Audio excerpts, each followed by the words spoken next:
नौजवान था और यतीम भी था। शौक बन गया दीन पढ़ने का। महल्लेदार इलाके वाले कहने लगे कहाँ से कमाएगा, ना बाप है, ना माँ है, ना घर है, कहाँ से। हजरत रूमी कहते हैं नौजवान ने जंगल में झोंपड़ी लगा ली। वहां वो सुबह मदरसे जाता, शाम को जंगल में रहता, वहां अल्लाह अल्लाह करता, सबक याद करता। एक दिन बादशाह की बेटी रास्ता भूल गई, जंगल में आई सहेलियों के साथ, बॉडीगार्ड भी साथ थे, पर रास्ता भूल गई।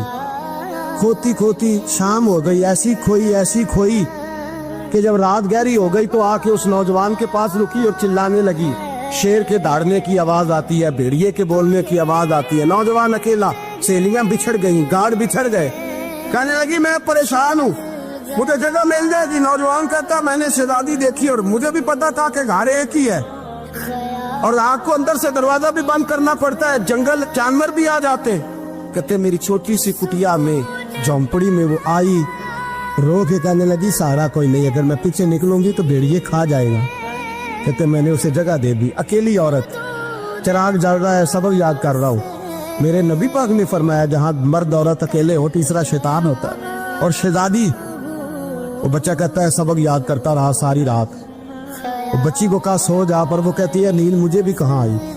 ऐसे मौकों पर नींद, सारी रात सबक याद करता। थोड़ी थोड़ी देर के बाद चिराग जलता तो उस पर उंगली रखता, हाथ जलता तो पीछे खींच ले, फिर दूसरी उंगली रखता, थोड़ी देर के बाद जलता तो खींच ले, हाथ सारा जल गया। सुबह किरणें चमकी तो कहने लगा चल निकल जा, दौड़ जा, बस बड़ा सब्र का इम्तिहान हो गया, चली जा। शहजादी बाहर निकली, सिपाही ढूंढ रहे थे। बादशाह खुद जंगल में निकला हुआ था, मेरी बेटी मिल गई। बादशाह तन्हाई में जाके कहने लगा बेटा मैं दुनिया को बताऊंगा कि मेरी बेटी खोई नहीं थी, सिपाही साथ ही थे। ये बड़ा मुश्किल होता है, बेटी तो भूल के भी रात कहीं रह पड़े तो लोग जीने नहीं देते, तो बेटा मुश्किल हो जाएगा मेरे लिए। कहाँ थी? उसने कहा नेक नौजवान के पास। उसने कहा बेटा मैं तो तेरी बात मानूंगा पर दुनिया नहीं मानेगी। अगर उस नौजवान ने किसी को बता दिया कि तू उसके पास थी तो फिर लोग मेरा जीना मुहाल कर देंगे। बेटा मैं मर जाऊंगा, मेरी मजबूरी ये है कि वो कहीं राज ना उगल दे वो नौजवान, उसे कत्ल करना पड़ेगा। औरत ने मिन्नतें की, उस बेटी ने कहा मेरे मौसम को मारोगे, रोई।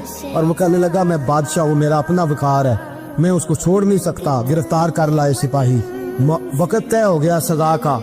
अकेले एक कार कोठरी में रखा गया, जो उसके खास एतबार वाले थे उनकी ड्यूटी लगाई। बादशाह ने बुलाया, पहले बिलम आया। औरत कहने लगी, बेटी कहने लगी एक दफा तो बुलाओ ना, एक सवाल बस पर्दे में रह के पूछना है और फिर जो आपका जी चाहे, मेरे मौसम को मारना तो है, तो मर्जी आपकी। सामने खड़ा किया नौजवान, पर्दे के पीछे औरत खड़ी हो गई।